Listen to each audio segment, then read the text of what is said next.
تو کسی ملک کا نظام بینکاری اس ملک کی معاشی ترقی میں اہم کردار ادا کرتا ہے، لیکن 14 اگست 1947 کو جب پاکستان معذب جنگ میں آیا تو اسے وراثت میں ایک کمزور مالی بدحالی کا شکار تجربہ سے آری عملہ اور مرکزی بینک کے بغیر یتیم بینکاری نظام ملا۔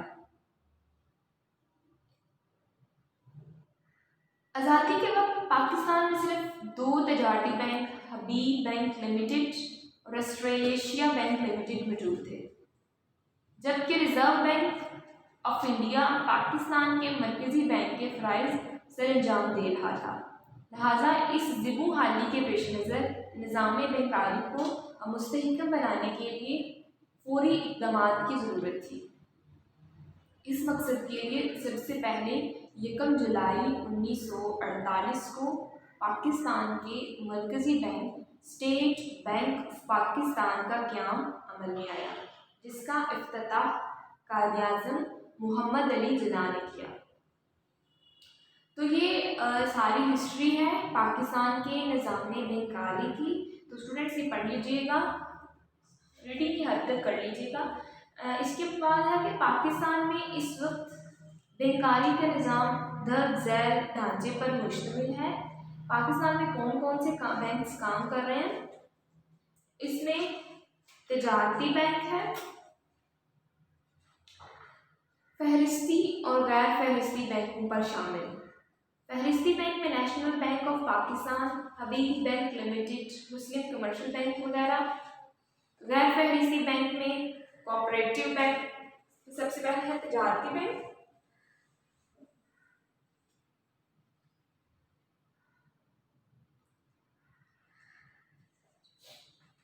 اس میں فہرستی اور غیر فہرستی بینک شامل ہیں۔ اس کے بعد قومی بچت مراکز اور ڈاک خانہ جات بھی بینکاری کرتے ہوئے بچتوں کی حوصلہ افزائی کرتے ہیں۔ اس کے بعد ہے خصوصی مالیاتی ادارے۔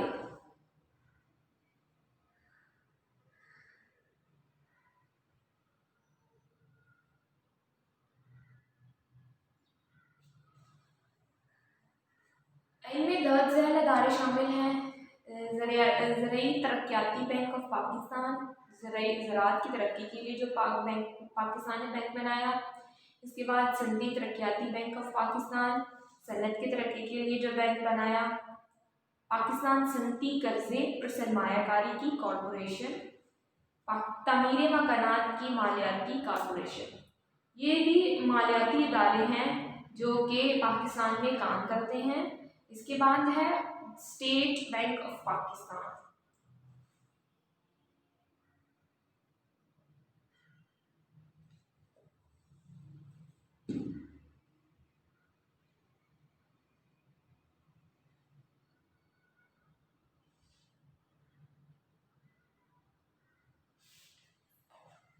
اسٹیٹ بینک آف پاکستان سب سے پہلے پاکستان کا تمام ممالک کے اسٹیٹ بینک ہوتے ہیں، اور ہمارا بھی اسٹیٹ بینک ہے جس کا نام ہے اسٹیٹ بینک آف پاکستان۔ تو ہم ان کو ڈیٹیل میں پڑھیں گے کہ تجارتی بینک کا کیا نظام ہے، خصوصی مالیاتی ادارے کا کیا نظام ہے، اسٹیٹ بینک آف پاکستان کا نظام کیا ہے۔ اسٹوڈنٹ پیج نمبر 307 پر لکھا ہوا ہے تجارتی بینکوں کے فرائض۔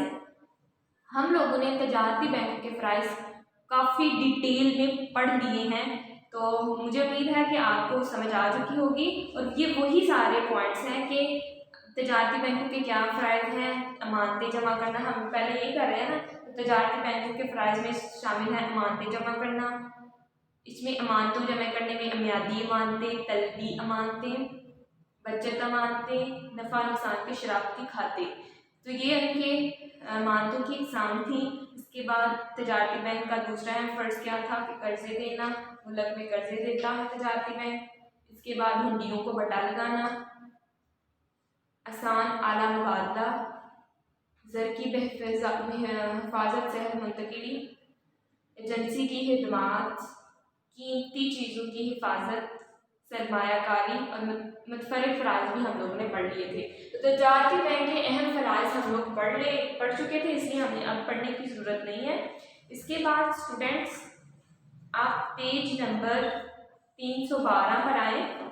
معاشی ترقی میں تجارتی بینک کا کردار۔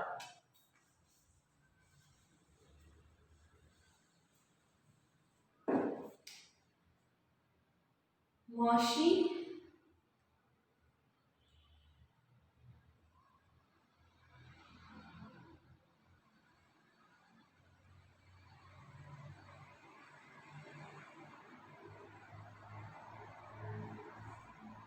پیج نمبر ہے 312 کہ کسی بھی ملک میں تجارتی بینک کیا کردار کرتے ہیں معاشی ترقی میں۔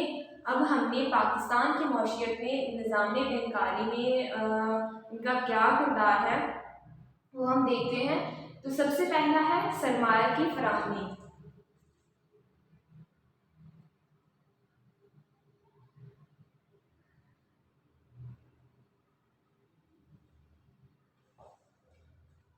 معاشی ترقی کے لیے مالیات کی فراہمی بہت ضروری ہے۔ حکومت بجٹ بناتے وقت مالیات کو پیش نظر رکھتی ہے، چونکہ ان ذرائع میں ٹیکس، سرکاری قرضے، تحمیل حاصل اور بیرونی امداد شامل ہوتی ہے۔ یہ ذرائع ملکی ضروریات کو پورا نہیں کر سکتے، لہٰذا حکومت تجارتی بینکوں کی طرف رجوع کرتی ہے، جو کہ حکومت کو مختلف منصوبوں کی تکمیل کے لیے قرضے دیتے ہیں اور اس طرح سے مالیات کی فراہمی کا ذریعہ بنتے ہیں۔ چونکہ پیداواری سرگرمیوں میں مالیات کو حیات بخش شون کا درجہ حاصل ہوتا ہے، اس لیے بینکوں کو مالیات فراہم کرنے کا ڈپارٹمنٹل اسٹور کہا جاتا ہے۔ سب سے پہلا کردار ہے معاشی ترقی میں تجارتی بینکوں کا کہ یہ سرمایہ کی فراہمی کرتے ہیں۔ جب بھی حکومت کو سرمایہ کی ضرورت ہوتی ہے، پیسوں کی ضرورت ہوتی ہے کسی پروجیکٹ پر لگانے کے لیے، تو یہ جو تجارتی بینک ہیں یہ حکومت کو سرمایہ فراہم کرتے ہیں، ان کو قرضوں کی سہولت دیتے ہیں تاکہ پاکستان کی حکومت اپنے مختلف پروجیکٹ، مختلف منصوبوں کو تکمیل کر سکے۔ تو پہلا اہم کردار کہ یہ سرمایہ کی فراہمی کرتے ہیں، پاکستان کو سرمایہ فراہم کرتے ہیں۔ اس کے بعد بین الاقوامی تجارت کو فروغ۔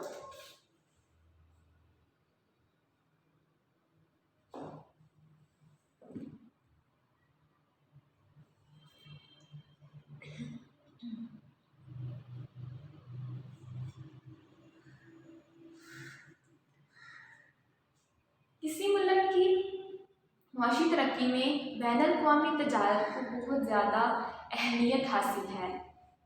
بین الاقوامی تجارت کی بدولت ایک ملک دوسرے ملک سے ایک طرف تو اشیاء درآمد کرتا ہے، دوسری طرف غیر ممالک کو اپنی مصنوعات برآمد کر کے زر مبادلہ کماتا ہے۔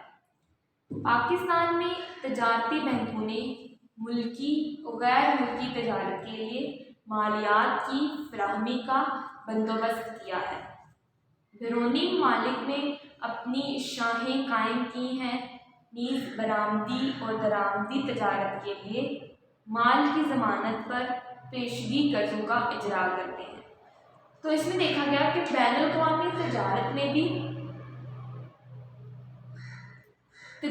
بھی جو تجارتی بینک ہیں وہ اہم کردار ادا کرتے ہیں کہ یہ درآمدی لوگوں اور برآمدی لوگوں یعنی تاجر حضرات کو آسان شرائط پر قرضہ دیتے ہیں۔ اس کے بعد گاہکوں کو بیرونی زر مبادلہ فراہم کرتے ہیں کہ جو کہ مثال کے طور پر اگر کوئی غیر ممالک پاکستان میں آیا ہے تو وہ اپنی کرنسی لے کر آیا ہے تو کیا کرتا ہے تجارتی بینک اسے اپنے ملک کی کرنسی دیتا ہے، یعنی کہ اگر وہ ڈالر لے کے آیا ہے تو بینک ملکی کرنسی روپیز اس کو دے گا تاکہ وہ خرید و فروخت آسانی سے کر سکے۔ تو بیرونی زر مبادلہ بھی تجارتی بینک فراہم کرتے ہیں۔ اب جبکہ تجارتی بینکوں نے غیر ملکی کرنسی میں اکاؤنٹ کھولنے کی بھی اسکیم شروع کی ہے، تجارتی بینک برآمد کنندگان کو پست شرح سود پر قرضے فراہم کرتے ہیں۔ اسٹیٹ بینک کی ہدایت کے مطابق برآمد کنندگان کو ایکسپورٹ فنانس اور ایکسپورٹ ری فنانس اسکیم کے تحت تجارتی بینک قرضے فراہم کرتے ہیں۔ تو ابھی تک ہم نے 2 کردار دیکھے تجارتی بینکوں کے. ایک سرمایہ کی فراہمی کرتا ہے، کسی بھی پروجیکٹ کو مکمل کرنے کے لیے تجارتی بینک حکومت کو پیسوں یا سرمایہ کی فراہمی کرتا ہے، اور دوسری طرف بین الاقوامی تجارت کو فروغ کرنے میں تجارتی بینک اہم کردار ادا کرتے ہیں. درآمد تاجر یا برآمدی تاجر حضرات کو آسان شرائط پر قرضے دیتے ہیں اور زر مبادلہ کی صورت میں بیرونی زر مبادلہ فراہم کرتے ہیں. تو اسٹوڈنٹ آج تک کے لیے اتنا ہی. انشاءاللہ اگلے پوائنٹس ہم نیکسٹ لیکچر میں پڑھیں گے. تب تک کے لیے اللہ حافظ.